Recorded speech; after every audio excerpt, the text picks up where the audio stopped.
In 1976, a group from the Popular Front for the Liberation of Palestine Special Operations Group took control of Air France Flight 139, eventually taking the aircraft to the Ugandan airport of Entebbe on Lake Victoria. The hostages, mainly Israeli nationals and Jews, were held there until a daring raid was executed by Israeli Special Forces on the 4th of July 1976. This raid marked one moment in a string of events which saw Israeli-Ugandan relations fall from friends to enemies. Israeli-Ugandan relations first began in 1962, following Uganda's independence from Britain. In the same year, Israel quickly established diplomatic ties and opened an embassy in Kampala, Uganda's capital city. Soon after, Israel offered her services to Uganda, and so, Israeli advisors came to train the newly independent Ugandan police, various paramilitary organizations, the Ugandan military, and its intelligence corps. In tandem with this, Israel promised and delivered on a consortium of aid and technical assistance to Uganda, spanning agriculture, industry, and education. Under its first Prime Minister, Milton Obote, Uganda was overwhelmingly receptive to Israeli aid and cooperation. In pursuing its policy of distancing Uganda from British influence, which still maintained a great sway over its economy, administration and military, the promise of Israeli overtures, with its reputation of rapid economic development and military prowess, were warmly welcomed. According to Aryeh Oded, a former Israeli diplomat and scholar, Israel's objectives were clear in Uganda. Firstly, Israel sought to break through the encirclement of hostile Arab countries which had surrounded it since its own independence in 1948. In breaking this encirclement, Israel would develop a connection with a nation in a nearby continent. Secondly, with growing numbers of newly independent African states, Israel sought their support and cooperation in the United Nations and the Organization of African Unity. Thirdly, in pursuing a partnership with African states, Israel opened herself to significant economic and strategic benefits. Israel, however, chose Uganda specifically as a focus of its foreign policy in Africa as a result of its strategic importance. To Uganda's north lies Sudan, and between the 18th of August 1955 and the 27th of March 1972, there raged a civil war, the Anyana Rebellion.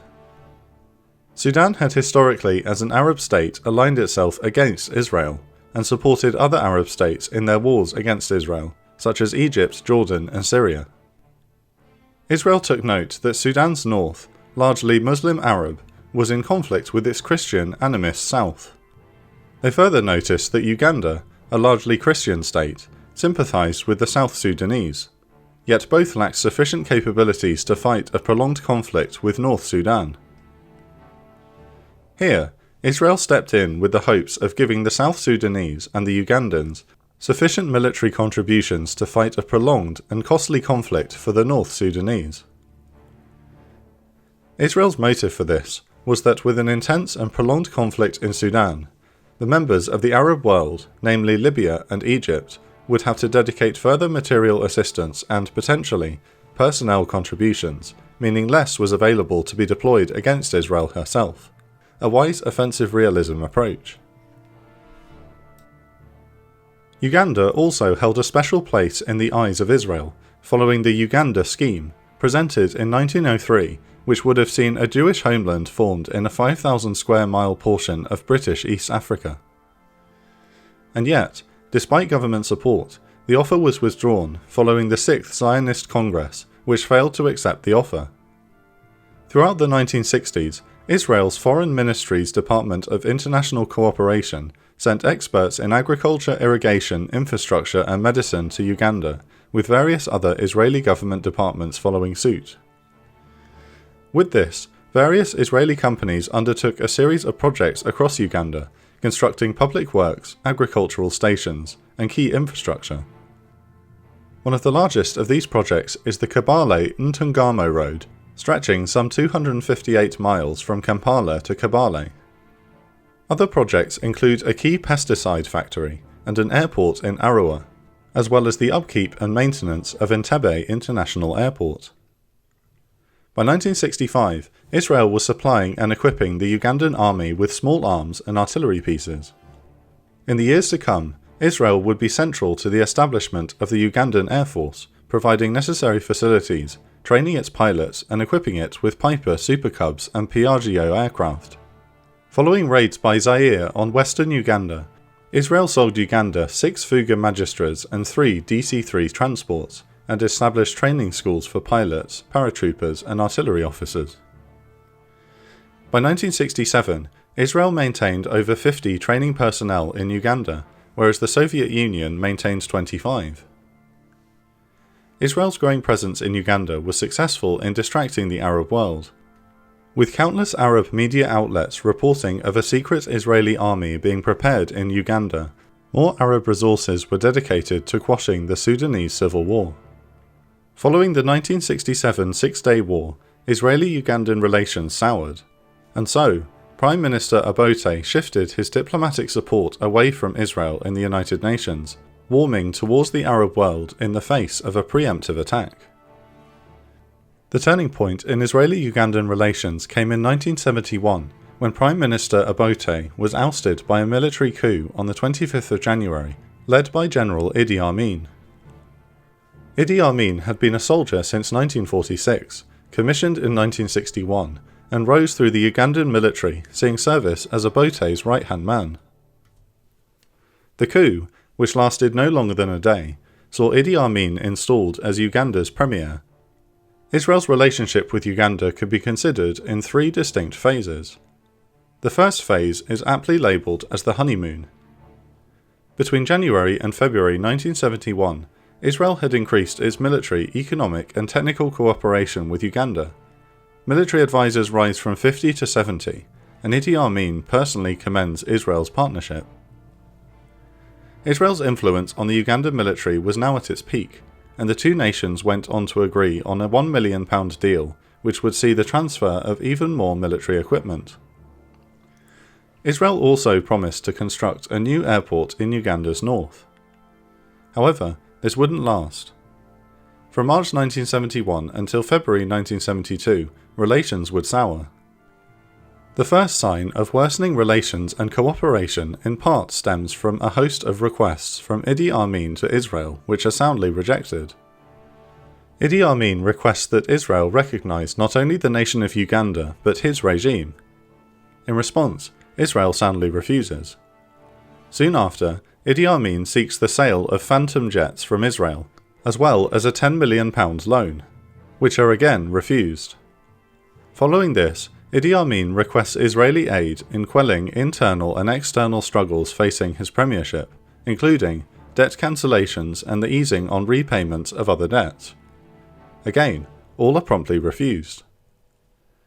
With his failure, Idi Amin looks towards the Arab world for support.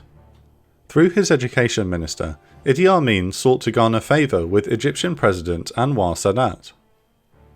Although this meeting ended with no material or financial support, a joint statement was issued condemning Israel.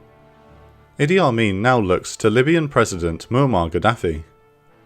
From February to March 1972, Ugandan-Israeli relations enter their final stage, crisis and severance.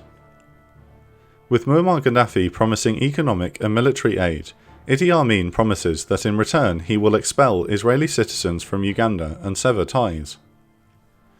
In a joint statement issued on the 13th of February 1972, Idi Amin and Muammar Gaddafi express Amin's desire to base his regime on Islam and dedicate himself to the struggle against Zionism and imperialism, and to promoting Palestine. On the 22nd of March, several of Israel's military cooperation agreements with Uganda lapsed after Idi Amin deliberately failed to renew them, citing that the Israeli newspaper Davar attempted to damage his reputation by suggesting a trip to Egypt was cancelled out of a fear of a coup.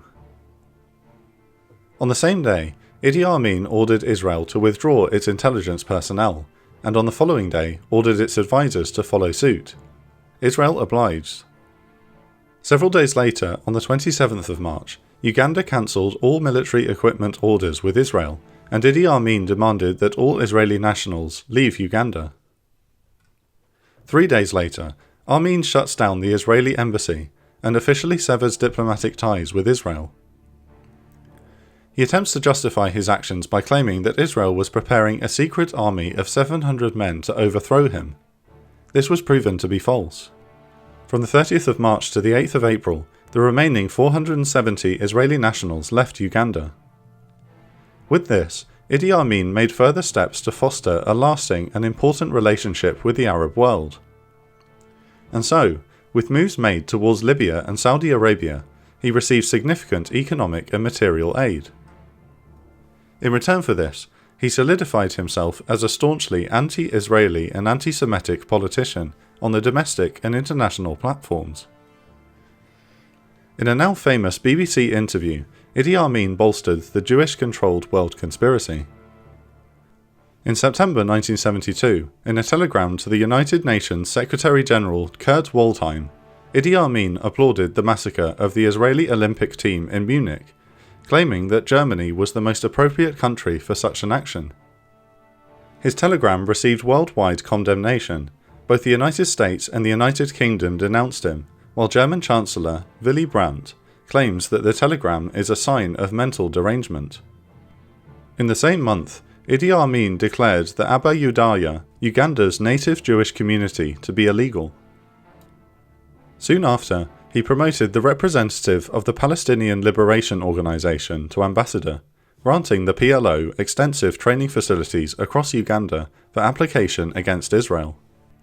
And so, the relationship between Idi Amin, Uganda, and the PLO began to flourish, which explains why, in early 1976, a group of PLO fighters were caught near Nairobi, having crossed into Kenya from Uganda, attempting to shoot down an Israeli aircraft with a shoulder-launched manpad system. In the same year of 1976, the Popular Front for the Liberation of Palestine Special Operations Group used Entebbe Airport as the centre stage for its hijacking, and with the now famous Israeli response, ties between Idi Amin and Israel reached an all-time low.